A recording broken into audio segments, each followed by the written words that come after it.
5821, which is a recommended procedure for an off-field landing. A. A recommended landing site would be a pasture. B.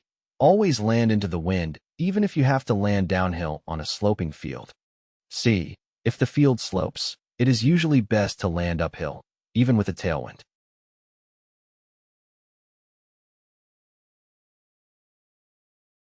The correct answer is C. When performing an off-field landing, it is generally recommended to land uphill if the field slopes, even with a tailwind. Landing uphill provides several advantages. It helps to reduce the ground speed of the glider, allowing for a shorter ground roll and providing more control during the landing. The uphill slope can also assist in slowing down the glider's descent rate and minimizing the risk of damage to the glider upon touchdown. 5822. What would be a proper action or procedure to use if you are getting too low on a cross-country flight in a glider? A. Fly directly into the wind and make a straight-in approach at the end of the glide. B. Have a suitable landing area selected upon reaching 2,000 feet AGL and a specific field chosen upon reaching 1,500 feet AGL. C. Continue on course until descending to 500 feet. Then select a field and confine the search for lift to an area within gliding range of a downwind leg for the field you have chosen.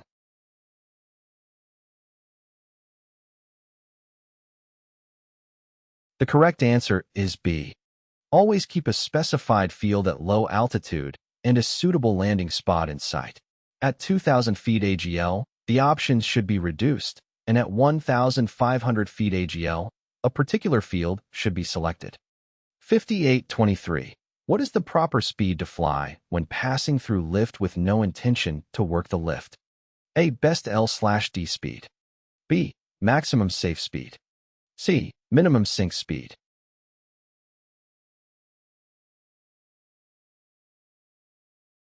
The correct answer is C. When traveling through the area of lift, it is advised to slow to the minimum sink airspeed even if you are not stopping to work a thermal. 5824. What is the proper airspeed to use when flying between thermals on a cross-country flight against a headwind? A. The best L/D speed increased by 1/2 the estimated wind velocity. B. The best L/D speed decreased by 1/2 the estimated wind velocity. C. The minimum sink speed increased by 1/2 the estimated wind velocity.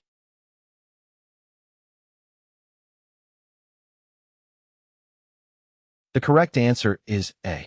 When flying between thermals on a cross-country flight against a headwind, the proper airspeed to use is the best L/D speed increased by 1/2 the estimated wind velocity.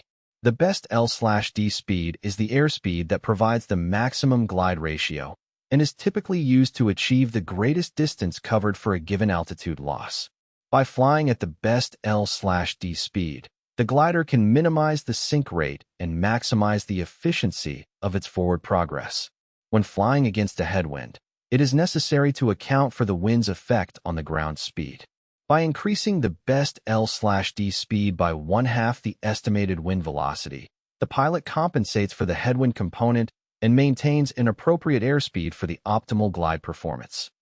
5825. What should a pilot do if a small hole is seen in the fabric during inflation? A. Continue the inflation and make a mental note of the location of the hole for later repair. B. Instruct a ground crew member to inspect the hole, and if under 5 inches in length, continue the inflation. C. Consult the flight manual to determine if the hole is within acceptable damage limits established for the balloon being flown.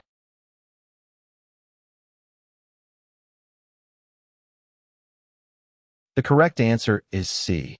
If a small hole is seen in the fabric during inflation of a balloon, the proper action for a pilot would be to consult the flight manual to determine if the hole is within acceptable damage limits established for the specific balloon being flown. The flight manual provides essential information about the operational limits and procedures for the specific aircraft or balloon. It includes guidelines and limitations for acceptable damage, such as hole sizes or conditions that may affect the integrity of the fabric. By referring to the flight manual, the pilot can determine if the observed hole falls within the acceptable limits for continued operation. If the hole is within the defined limits, the pilot can proceed with the inflation and make note of the location for later repair.